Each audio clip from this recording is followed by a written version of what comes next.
Y cuando hablamos de otras modalidades de conservación, en realidad estamos hablando de estrategias de conservación, ¿no? Como sabemos, una de las más conocidas y que se tiene la percepción de que tienen la mejor efectividad para la conservación de la diversidad biológica son las áreas protegidas, ¿no? Y dentro de estas estrategias generales puede ser crear nuevas áreas protegidas, ampliar o redefinir, recategorizar las que ya existen, aumentar la conectividad entre espacios de conservación, o inclusive mejorar la efectividad de las áreas protegidas u otras modalidades de conservación ya existentes. Simplemente con crear el área protegida no estamos conservando, sino que hay que hacer una gestión para conducir los objetivos de conservación.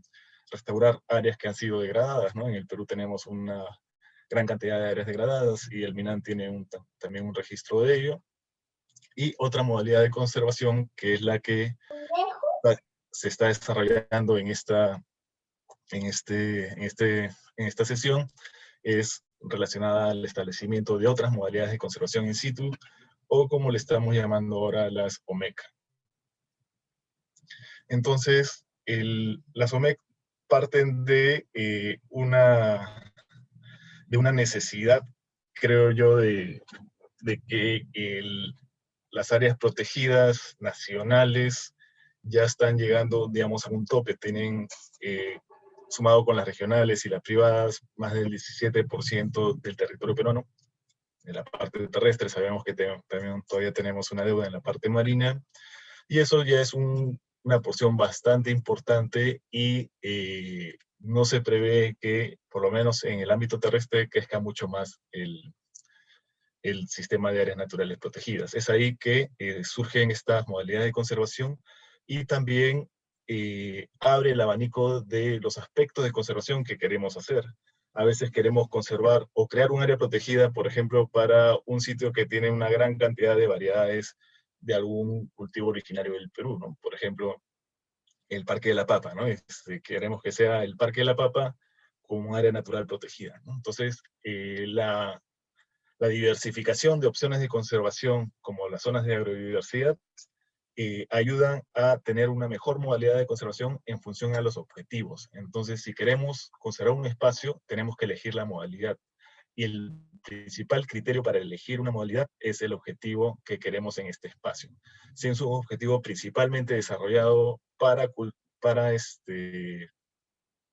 proteger unas determinadas variedades de especie de la agrobiodiversidad, tenemos la zona de agrobiodiversidad, y el Parque de la Papa fue reconocida como zona de agrobiodiversidad con resolución ministerial de Agricultura, con la evaluación previa del INIA, ¿no? Y ya es reconocido uno de los primeros parques, el Parque de la Papa, como una de las primeras zonas de agrobiodiversidad, de una modalidad de conservación que recién ha empezado hace pocos años, ¿no? El primero fue Cuyo Cuyo en Cusco, los siguientes en Puno, los siguientes han sido en Cusco, y así se va incrementando la cantidad de sitios que van acreditándose en otras modalidades.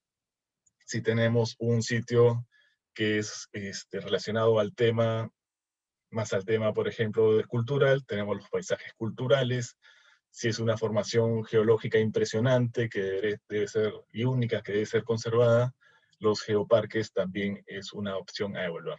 No digo que sean las únicas opciones, sino que debe tenerse en consideración estas otras modalidades de conservación. Un tema clave y complicado en el Perú es la propiedad de la tierra, ¿no? Algunas modalidades de conservación están más relacionadas a la propiedad de la tierra privada, otras a la pública. Por ejemplo, en tierras públicas otorgamos concesiones de conservación, por ejemplo. Se promueve que en tierras públicas sean las áreas naturales protegidas nacionales, las áreas de conservación regional. Solo como una licencia, cuando vean ANP en la presentación, me estoy refiriendo a las áreas naturales protegidas de administración nacional, porque las áreas naturales protegidas tienen tres niveles, ¿no? Las nacionales, las regionales y las privadas. Para efectos de economía del lenguaje y de la presentación, cuando veamos ANP en esta diapositivas, vamos a referirnos a áreas naturales protegidas de administración nacional. Pero si tenemos unas tierras privadas, podemos utilizar otras modalidades de conservación, como las zonas de agrobiodiversidad, servidumbres ecológicas, áreas de conservación privada. Eso no significa que áreas nacionales y regionales no se puedan hacer en tierras privadas. Sí se puede hacer, previo consentimiento de los titulares de derecho. Y también existen otros criterios, ¿no? Si existen, además de la propiedad, otros derechos que pueden verse afectados, derechos de uso, derechos, bueno, todos los derechos reales que existen en la legislación peruana. Si existen derechos, las concesiones de conservación tienen limitaciones, las áreas de conservación regional y las nacionales sí lo podrían hacer si tuvieran el consentimiento previo de los titulares de derecho. Y ahora, como mencioné, para hacer la comparación con la modalidad quizás más conocida, con áreas protegidas y otras modalidades de conservación basadas en áreas, y yo quiero promover alguna de estas otras modalidades de conservación, tengo que preguntar, como preguntaría si compro algo, ¿no? ¿Hace cuánto tiempo están en el mercado? O alguien más ya ha comprado. Y cuando hacemos estas preguntas, en las áreas nacionales tenemos 75 establecidas hasta la fecha, 25 regionales, 142 privadas y creciendo también constantemente. Sin embargo, cuando hablamos de concesiones de conservación, tenemos todavía una dificultad de tener una base completa porque no solo el CERFOR establece las concesiones de conservación, sino también los gobiernos regionales en los que se han transferido las competencias respectivas. Zona de agrobiodiversidad, tenemos 4, bueno, al menos que se haya creado uno en las últimas semanas, una en Puno y 4 en Cusco. Paisajes culturales, igual recién estamos empezando con crear esta modalidad. Las áreas de conservación ambiental, que han tenido algunos despegues en algunos gobiernos provinciales, también es una modalidad muy activa, pero que tiene una base legal muy pobre con respecto a las otras que he mencionado. Y la cantidad no está determinada, se puede hacer una búsqueda por el peruano por las que se han publicado. Sin embargo, no todas las áreas de conservación ambiental han sido publicadas en el Diario Oficial del Peruano. Inclusive conozco algunas de 500.000 de hectáreas que no han sido publicadas en el Diario Oficial del Peruano. Lo cual un poco afecta el principio de publicidad que rige las normas peruanas, pero bueno, ahí están. Y una vez que he dicho cuánto tiempo están en el mercado y quiénes las han comprado, bueno, cuánto tiempo están en el mercado las áreas protegidas nacionales, están desde el 61 con Cutervo, las ACR desde el 2005 con Cordillera Escalera, las áreas de conservación privadas desde el 2001 con el ACP de Lambayeque, Chaparrí, las concesiones de conservación con la ley forestal anterior, desde el año 2001, zonas de biodiversidad hace pocos años, hace un par de años, paisajes culturales hace 5 años, área de conservación ambiental, un poco más de años, ya vamos a hablar un poco, ¿no? Desde que se eliminó el último rastro de las áreas de conservación municipal en la legislación nacional tuvo un mayor crecimiento. Y además también me interesa saber si yo hago una modalidad de conservación, si tiene una gestión activa, es decir, si tiene personal, si tiene una autoridad, si tiene un documento que oriente la gestión, si tiene un espacio que reúna a los interesados que están vinculados a este espacio de conservación. Entonces, vemos que las áreas naturales protegidas en sus 3 niveles de administración tienen bien claro estos 4 aspectos. En las concesiones de conservación, el jefe o el coordinador o el que administra finalmente es el titular de derecho, tiene un documento, digamos, un poco más sencillo que los planes de manejo, que son las temas. Deberían de formar parte del comité de gestión de bosque del ámbito en el que se encuentra, y es financiado con recursos propios, a diferencia de las áreas naturales protegidas que tienen recursos ordinarios y recursos directamente recaudados de tesoro público. Las zonas de biodiversidad las administra el agricultor o la comunidad, dependiendo cómo, principalmente estas opciones, dependiendo de quién lo solicite. No tiene un documento de gestión por sí, no está especificado si pertenece o podría participar dentro de un espacio de concertación, y los recursos son los que cuenta la comunidad. En el caso de área de conservación ambiental, no está determinado quién es el que debería ser la autoridad específica encargada, solo se menciona que la municipalidad provincial es el que la reconoce en la normativa asociada, lo relaciona al plan de acondicionamiento territorial, que podría ser el documento de gestión orientado relacionado a este espacio, y el presupuesto igualmente del que depende de la municipalidad. Entonces estamos viendo que las modalidades de conservación también tienen un aspecto de experiencia en el mercado, digamos, en cuestión de la antigüedad y el número de modalidades o de sitios que se han acogido a cada una de las modalidades. Algunas tienen una gestión activa bastante clara, en otras falta determinar algunos aspectos de financiamiento, de gestión, de planificación. Y algo que me preguntan mucho es, ¿y cuánto cuesta crear una u otra modalidad? Y en realidad esto es totalmente diverso y no se podría dar ningún promedio aproximado. Sin embargo, solo como manera de ilustración, pongo algunos ejemplos que trabajamos en el 2014 en base a la experiencia de concesiones de conservación que se trabajó con el gobierno regional de San Martín y sacó algunos costos aproximados, como ven, para la modalidad de concesión de conservación sale algo más de 65.000 soles, que es totalmente variable para arriba o para abajo dependiendo del tamaño de la concesión de conservación, de la distancia y de la lejanía y de otros factores, ¿no? Y los tiempos también, los tiempos, digamos, que están establecidos en el marco normativo. Sabemos que en la administración pública a veces nos podemos pasar un poquito más, ¿no? Y el CERFOR en algún momento calculó que lo que puede demorar una concesión de conservación en teoría en unos meses, a veces ha tardado hasta 7 años en otorgarse, ¿no? Pero es parte ya de los retos de la administración pública y de cada caso en particular. Y aprovechando que está mi amigo José Landauro muy activo y haciendo preguntas en el chat, también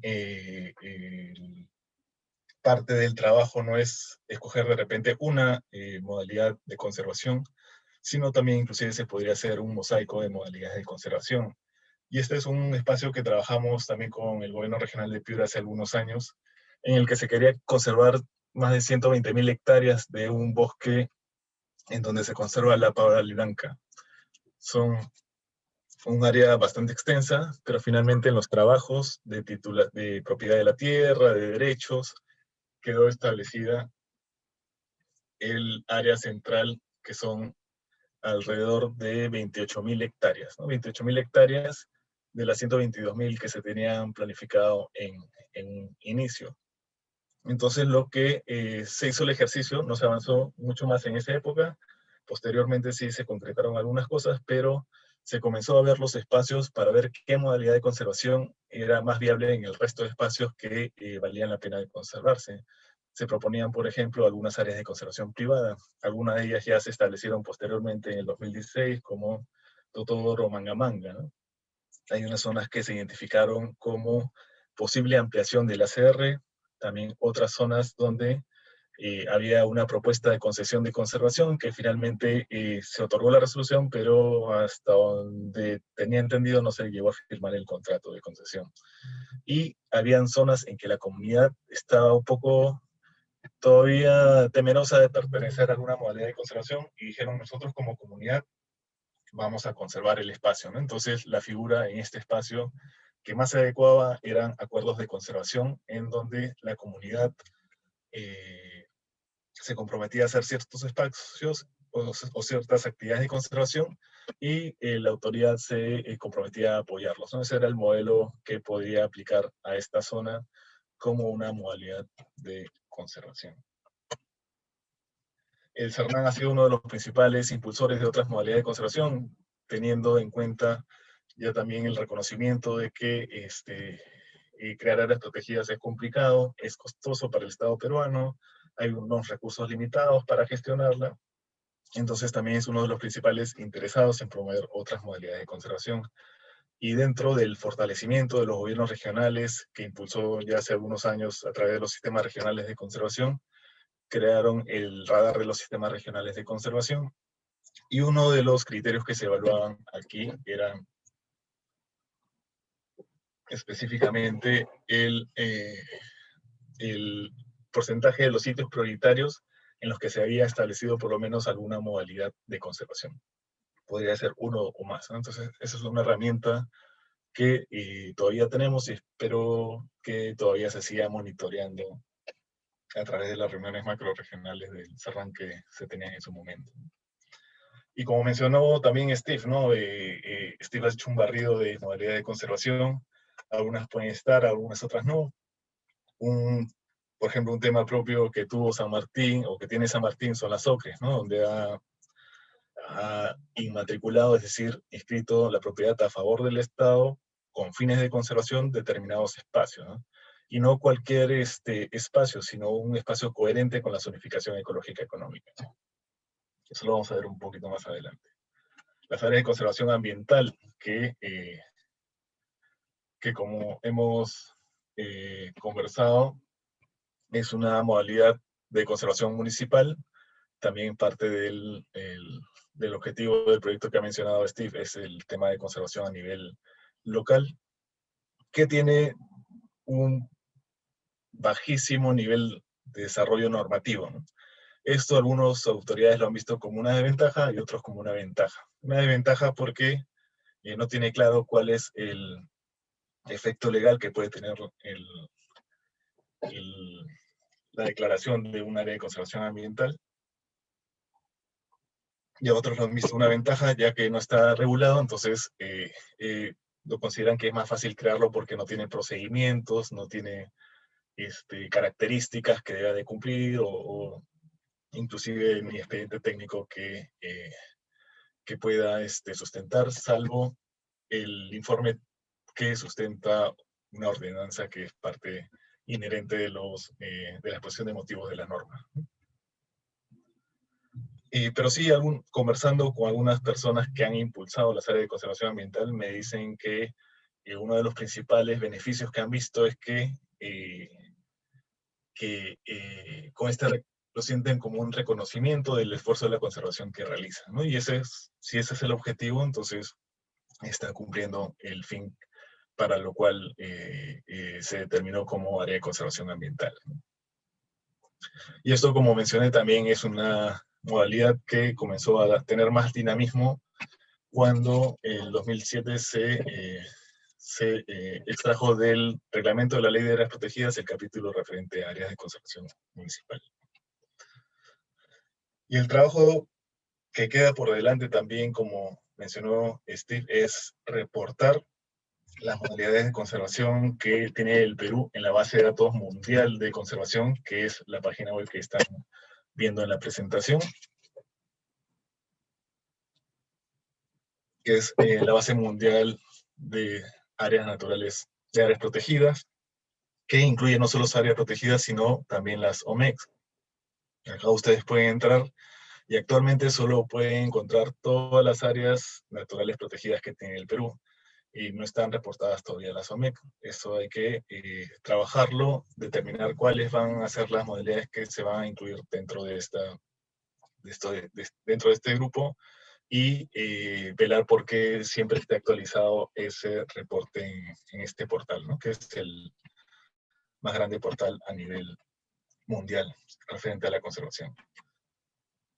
Y he escogido la región San Martín simplemente para hacer un pequeño resumen de lo que representan las otras modalidades de conservación, porque en la región San Martín, en uno de los planes de desarrollo concertado, ya en uno de los anteriores, se habían puesto como meta que el 50% del territorio esté bajo alguna modalidad de conservación, y eso era una apuesta grande, porque usualmente las metas las establecen en las estrategias regionales de diversidad biológica, y la mayoría que he visto está alrededor del 10% o un poco más. Pero en el caso de San Martín se lanzó al 50%, y esto era también, no simplemente era una meta política, sino también estaba relacionado a la zonificación ecológica económica, ¿no? Era coherente con el estudio que tenían hasta ese momento de zonificación ecológica económica. Y como vemos en la gráfica, en la línea superior de verde claro, es el crecimiento de superficie conservada y que llegaron a la meta de conservar el 50% del territorio bajo modalidad de conservación. Pero en la línea de abajo vemos el espacio de hectáreas que representaba las áreas protegidas. Esto nos evidencia que el crecimiento de conservación en la región de San Martín se debió básicamente a otras modalidades de conservación diferentes a las áreas naturales protegidas, ¿no? Principalmente concesiones de conservación y SOCRES fueron las que más dispararon. Después de algunos años, también relativamente hace pocos años, se logró concretar una modalidad que se había presentado ya para ACR hace algunos años, que es el ACR de Xunté-Milloyo, que son 200.000 hectáreas, que también incrementa un poco la cobertura de áreas protegidas y contribuye a la conservación regional.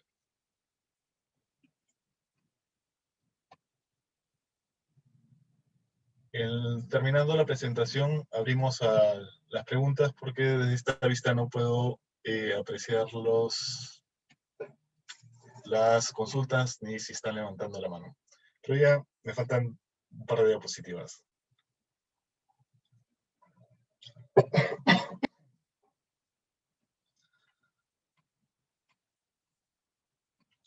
Finalmente, ¿cuáles son las perspectivas que veo en el desarrollo de esta SOMEC en el Perú?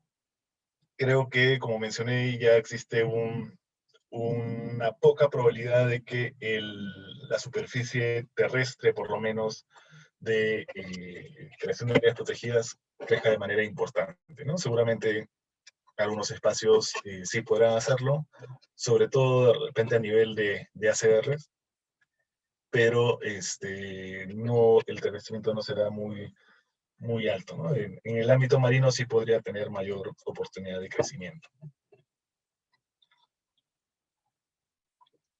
También cuando creamos estas modalidades, debemos de tener claro que se crean para un fin específico, que es el que debe de manejarse responsablemente, ¿no? A veces, en algunos aspectos, se han tenido una implementación, digamos, un poco diferente de algunas modalidades y que han ocasionado que la respuesta del Estado en su conjunto sea debilitarla, ¿no? Como ha ocurrido con algunas modalidades.